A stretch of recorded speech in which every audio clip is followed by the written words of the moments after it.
दुर्गम ठाउँतिर कुन बिजनेस गर्दा धेरै कमाइ हुन्छ? गाउँघरतिर बसेर कस्ता खालका बिजनेसहरू गर्न सकिन्छ? यदि तपाईको घर सहरभन्दा बाहिर दुर्गम ठाउँतिर पहाडतिर छ भने यस्ता सवालहरू तपाईको मनमा पनि पक्कै पनि कुनै दिन आएकै होलान्। यदि तपाईको घर पहाडतिर दुर्गम ठाउँतिर गाउँ बस्तीतिर छ र तपाई आफ्नै ठाउँमा कुनै बिजनेस गर्न चाहनुहुन्छ भने यो भिडियोले तपाईको दिमागको ढोका खोलिदिनेछ। मलाई विश्वास छ यो भिडियो हेरेपछि गाउँमा बसेर भविष्य बन्दैन भन्दै सहर पस्नेहरू फेरि गाउँमै गएर बिजनेस गर्न थाल्नेछन् र मैले चाहेको पनि यही हो। आजको यस भिडियोमा गाउँघरतिरै बसेर धेरै पैसा कमाउन सकिने हेर्दा साधारण तर नाफामूलक बिजनेसहरूको बारेमा तपाईलाई सम्पूर्ण जानकारी दिनेछु। यी बिजनेसहरू मध्ये कुनै एउटा तपाईको लागि अवश्य पनि सुइटेबल हुन सक्छ, त्यसैले भिडियोको अन्तिमसम्म हेर्नुहोस्। सधैँ यस्तै बिजनेस इन्कम र मोटिभेसन सम्बन्धी भिडियोहरू हेर्नको लागि मेरो च्यानललाई सब्स्क्राइब गरेर छेउमा रहेको बेल आइकनमा क्लिक गर्नुहोस्। हरेक दिन नयाँ बिजनेसको बारेमा तपाईले जानकारी पाउनुहुनेछ। बिजनेस गर्नको लागि सबैजना स्रोत र साधनको बहानामा पछि पर्छन्, तर जुन ठाउँमा स्रोत र साधनको कमी हुन्छ त्यही ठाउँमा बिजनेस गर्न झन सजिलो हुन्छ। यसको मतलब बिजनेस गर्नको लागि तपाईसँग सबैभन्दा पहिला व्यावसायिक सोच यानी बिजनेस माइन्ड हुनुपर्छ। तपाईले लगाउने जुत्ता कसैको बिजनेस हो, तपाईले चलाउने फेसबुक कसैको बिजनेस हो, तपाईले लगाउने कपडा कसैको बिजनेस हो, तपाईले सुत्नको लागि प्रयोग गर्ने खाट पलङ कसैको बिजनेस हो, तपाई एक ठाउँबाट अर्को ठाउँ पुग्नको लागि गाडी र प्लेनमा सवार गर्नुहुन्छ त्यो पनि कसैको बिजनेस नै हो। अब तपाई सोच्नुहोस्, तपाई एकजनाको आवश्यकता परिपूर्तिको लागि कतिवटाको बिजनेस प्रयोग भएको छ त? बिजनेस गर्नको लागि तपाई फलानुले यस्तो गर्यो तिलानाले उस्तो गर्यो भनेर कहिल्यै नसोच्नुहोस्। तपाई यो मात्रै सोच्नुहोस् आफ्नो भ्याल्यु आफ्नो अक्कललाई कसरी पैसामा कन्भर्ट गर्ने। यदि तपाईले सोच्नु भएको छैन भने पनि केही टेन्सन छैन, यो भिडियो हेरेपछि तपाईले एकदमै सोच्नुहुनेछ। अब कुरा गरौँ दुर्गम ठाउँमा बसेर आरामले पैसा कमाउन सकिने बिजनेसहरूको बारेमा। सहरको सामान गाउँमा सप्लाई। गाउँघरतिर बसेर मालामाल बन्ने तरिका मध्ये एउटा तरिका हो सहरको सामान गाउँमा लगेर बेच्ने। गाउँमा उद्योग र कल कारखानाहरू हुँदैनन्, त्यति मात्रै होइन, एकजोर राम्रो कपडा किन्नु पर्यो भने सहर बजारमा जति दाम पर्छ त्यसको कयौं गुणा महँगो तिरेर किन्नु पर्ने हुन्छ। यो कामको लागि तपाई पहिला सहरतिर पसेर गाउँमा चल्ने खालका सामान बनाउने उद्योग फ्याक्ट्रीहरू खोज्नुहोस्, जस्तो कि कपडा सिलाउने गार्मेन्ट, कपडा बेच्ने होलसेल, कलम बनाउने फ्याक्ट्री, कापी बनाउने कम्पनी, बिस्कुट, भुजिया, कुरकुरे, चकलेट, कस्मेटिक सामान आदि इत्यादि। गाउँमा चल्ने जति पनि सामान छन् ती सबै सामान कहाँ पाइन्छ रिजनेबल प्राइसमा खोजी गरेर 2-4 पिस स्याम्पल बोकेर आफ्नो ठाउँमा फर्किनुहोस्।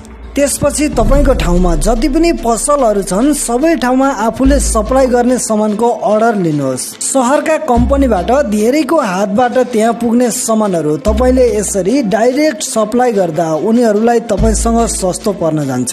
त्यसैले तपाईले कम्तीमा पनि 100 वटा पसलमा यसरी सामान सप्लाई गर्नुभयो भने महिनाको लाख रुपैयाँ भन्दा बढी मजाले कमाउन सक्नुहुनेछ। गाउँको सामान सहरमा सप्लाई।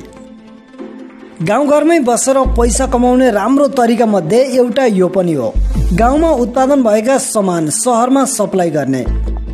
दुर्गम ठाउँमा उत्पादन भएका सामानहरूले राम्रोसँग उचित मूल्यमा सामान बेच्न पाउने हो भने गाउँघरतिरका मान्छेहरू सबैभन्दा धनी हुन्थे। जुन सामानहरू सहर बजारमा महँगीले डाँडो काटेका हुन्छन् तिनै सामानहरू गाउँघरतिर कौडीको भावमा पनि बिक्दैनन्। गाउँघरतिरका किसानहरू निराश हुनुका दुईवटा कारण छन्। नम्बर 1 बजारको बारेमा जानकारी नहुनु, नम्बर 2 बजार र गाउँको दूरी धेरै फरक पर्नु। यी दुईवटा समस्याको हल तपाईले गर्न सक्नुहुन्छ र यो गर्नुभयो भने तपाईले जापान कोरिया जानेहरूलाई पैसा कमाउनमा जित्नुहुनेछ। तपाई सबैभन्दा पहिला आफ्नो ठाउँमा उत्पादन हुने चिजहरूको लिस्ट बनाउनुहोस्। आलु, प्याज, लसुन, खुर्सानी, दाल, गुन्द्रुक, सिस्नु, पिठो, दूध, कुखुरा, खसी आदि इत्यादि सबै कुरा। त्यसपछि तपाईँ सहरतिर जानुहोस् र आफूले बेच्ने सम्बन्धित ठाउँहरूमा अर्डर लिनुहोस्। जस्तो कि कुखुराको लागि फ्रेस हाउसमा, खाद्यान्नको लागि जेनरल स्टोरमा, तरकारीको लागि तरकारी बजारमा एकचोटि तपाईँले मार्केट सेट गरेर फर्केपछि तपाईको काम गाउँघरतिर सामान जम्मा गरेर सहर पठाउने मात्रै हुन्छ। यो कामले तपाईको पनि राम्रो कमाइ हुन्छ अनि गाउँघरका किसानहरूको लागि पनि ठुलो खुसियाली हुन्छ। तपाईले केही समय यो काम गरिसकेपछि आफ्नो सामान बोक्ने आफ्नै गाडी किन्ने कोसिस गर्नुहोस्। त्यसपछि तपाईको कमाइ डबल भन्दा बढी हुन थाल्छ। आइएमई र ई सेवा गाउँघरतिर मजाले पैसा कमाइने अर्को एउटा विकल्प हो आइएमई र ई सेवाको काम।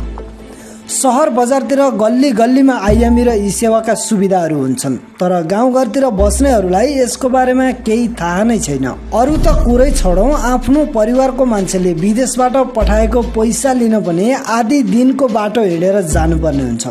यो अवस्थामा तपाईँ गाउँघरतिर अनलाइन माध्यमबाट गरिने सबै कामहरूको सेवा दिएर आरामले पैसा कमाउन सक्नुहुनेछ।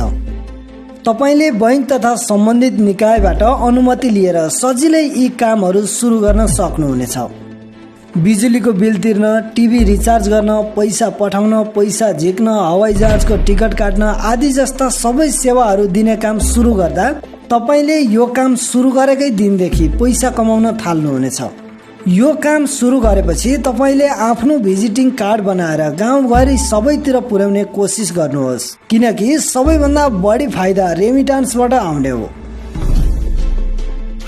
पशुपालन गाउँघरतिर प्राय सबै घरमा बाख्रा, भैँसी, कुखुरा, मौरी पाल्ने गरिन्छ।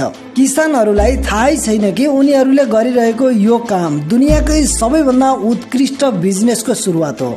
गाउँघरतिर जग्गा पनि धेरै सस्तो हुन्छ र प्राय सबैको धेरै धेरै जग्गा जमिन पनि हुन्छ। त्यही जग्गामा आफूले पाल्ने गरेका घरपालुवा जनावरहरूको संख्या बढाउने हो भने त्यहीबाट सुरु हुन्छ करोडौंको बिजनेस।